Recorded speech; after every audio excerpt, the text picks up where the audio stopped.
Release the Kraton!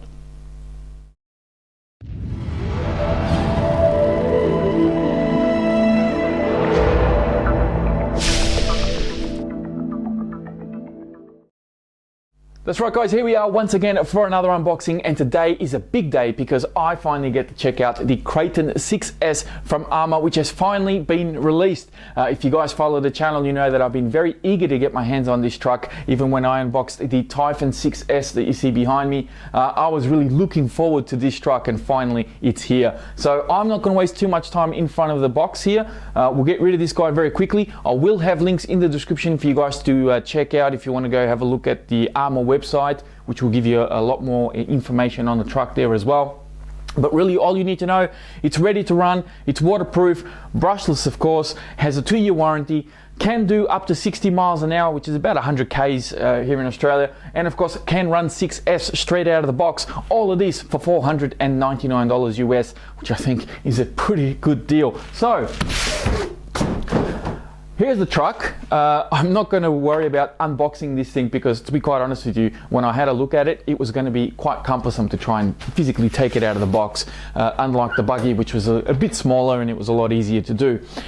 So I'll very quickly run you through some of the things that you get in the box. Of course, you have very much the same thing that what you get when you buy the buggy. There is an optional pinion gear which will give you a little bit more speed on the truck, but it's not going to take you to the claimed 60 miles an hour. You will need to buy an additional pinion for that. Antenna tube and bind plug, not too exciting. Tools, of course, you have a 17mm cross wrench and also a smaller one, along with a bunch of Allen keys. Everything you need to be able to do any maintenance or repairs on the truck. There is also a bag of little plastic pieces. Now, when I looked at them from the buggy unboxing, I wasn't quite sure what they were, although I did suspect it, and they are in fact designed to sort of clamp onto your batteries when you're running twin batteries in here, and just hold them in place whilst the Velcro straps go over the top of them. Can be used. I haven't really had a necessity for them, but they do come in handy to sort of keep everything nice and tight there. So good that they've included that. There's also a little bit of a speed guide chart type thing to go through, or depending on your gearing and what power you're running through the truck, to give you an indication of speed. And of course you have the manual in there as well, which, by the way, I flicked through and had a bit of a read on the Typhon manual, and it's actually very well detailed in an exploded view. There's actually little sections as to how to assemble and disassemble the buggy, and the same thing will be obviously for the truck here as well. The remote is exactly the same as that found with the buggy. These remotes, you know, I've had a couple of them in the past, and they've been very, very good.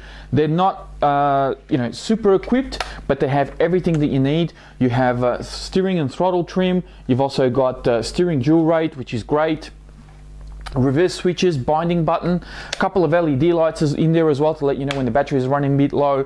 The on and off switch on the outside, so you don't have to open this little flipper door all the time. Runs on 4 AA's that has a removable tray, so you can run a single rechargeable battery, and of course the collapsible antenna. Drop down wheel, really good feel on the remote. I have no complaints about what the remote that they've included with the truck. Now, for the main event, for the truck itself, let me just say this thing is quite big, and it looks it because of the size of the body and the way that it's designed, and this is just absolutely stunning. I am so impressed, much like when I had a look at the buggy out of the box. I mean, this is equally impressive. I'm very, very pleased with what ARRMA have done here as far as styling goes. They did a fantastic job. Now, I'll quickly take the body off and just give you my sort of impressions on it. It feels fairly durable. Of course, you've got the little tape on the inside here to protect it against rubbing on the chassis, which is fantastic. The buggy had a little bit more tape in there as well. It seems like it's going to hold up fine. I don't really see a major issue with this body. I think it'll be totally fine. The tyres themselves, I have to say, not bad. I think these are actually going to hold up okay. Probably a slightly harder compound than what I would have preferred, but certainly not a bad tyre at all. The tread pattern seems to be deep enough. It's also wide enough to be able to, you know, dig into the loose gravel that I usually run my RCs at. I think these will be just fine. The foams could have been a little bit denser, but you know, no big deal. Wheels look fantastic, nice deep dish wheels there. The tyres I think are going to hold up okay. I'm going to give them a chance and just see how they go. I don't really want to be replacing tyres on this one anytime soon.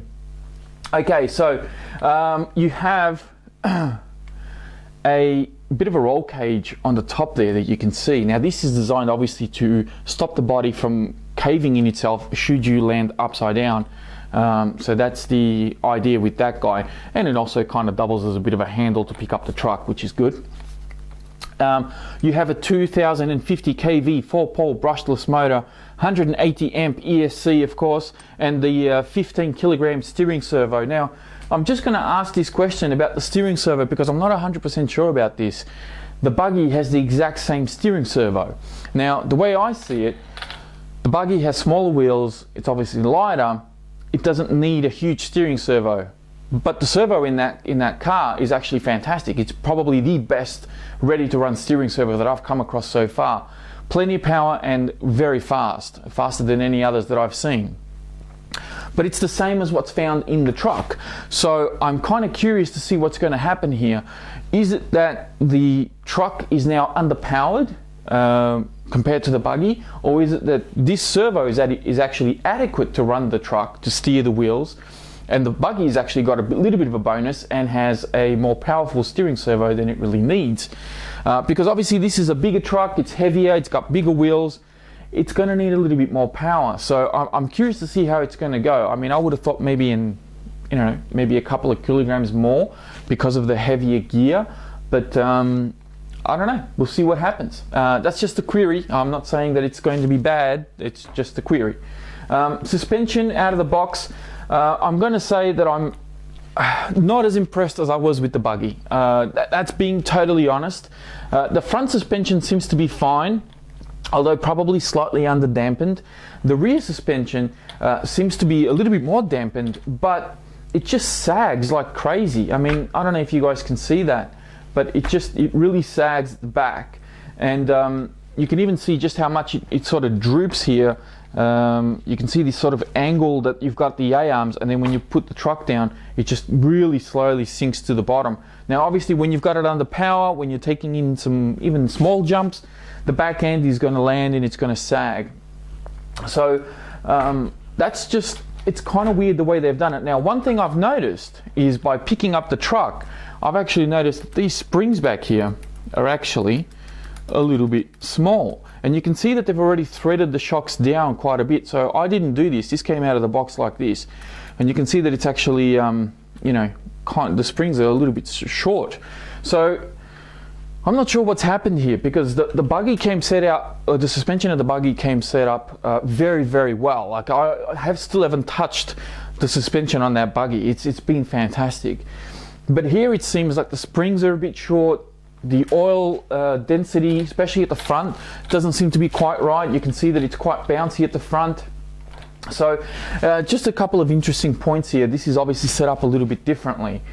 Of course you have the waterproof receiver box just like on the buggy.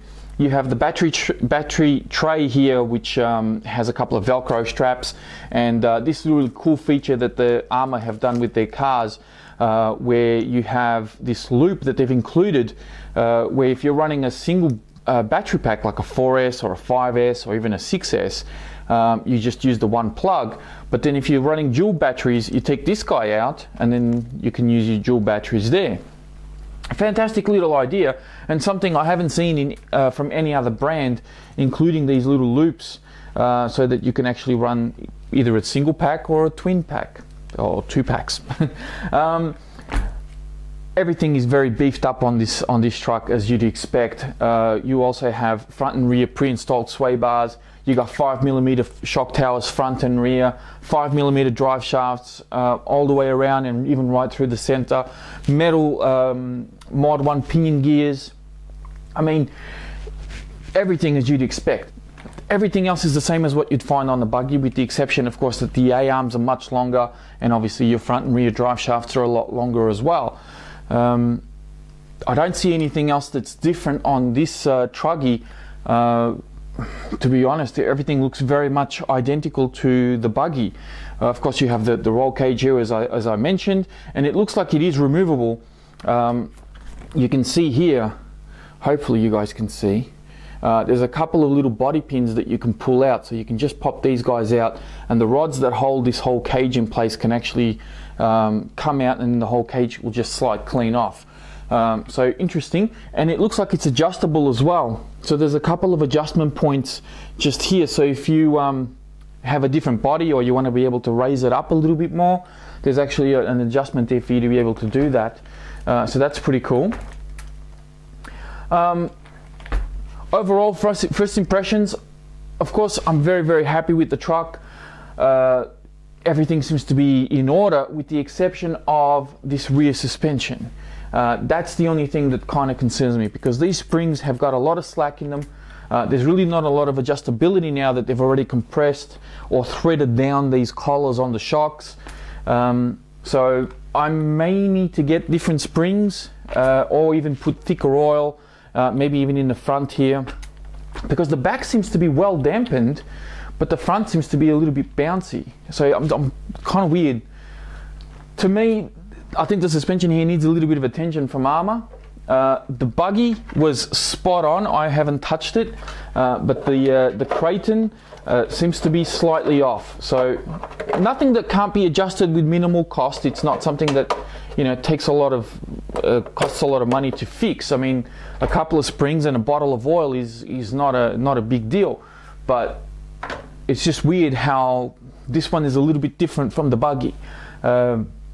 Other than that, I gotta say, I'm absolutely in love with this car. First impressions, absolutely blown away. It's big, it looks absolutely fantastic. Of course, you know, it looks like it's gonna have plenty of power, because I know the Typhon has plenty of power, especially when you're running 6S. So I am keen to you know, get a nice day, a nice afternoon, preferably maybe even after work or something, and get out to the BMX track and put this guy through its paces. Who knows, might even sneak in a bit of a backflip here and there, just to please those that like to see that sort of thing, myself included. But that's it from me, guys. Thank you very much for watching. Don't forget to check out the video description, as I said earlier, for links to the ARRMA website, and there's also going to be a link in there to my Facebook page to keep you a couple of steps ahead of the channel here. Thanks again, and I'll speak to you guys next time.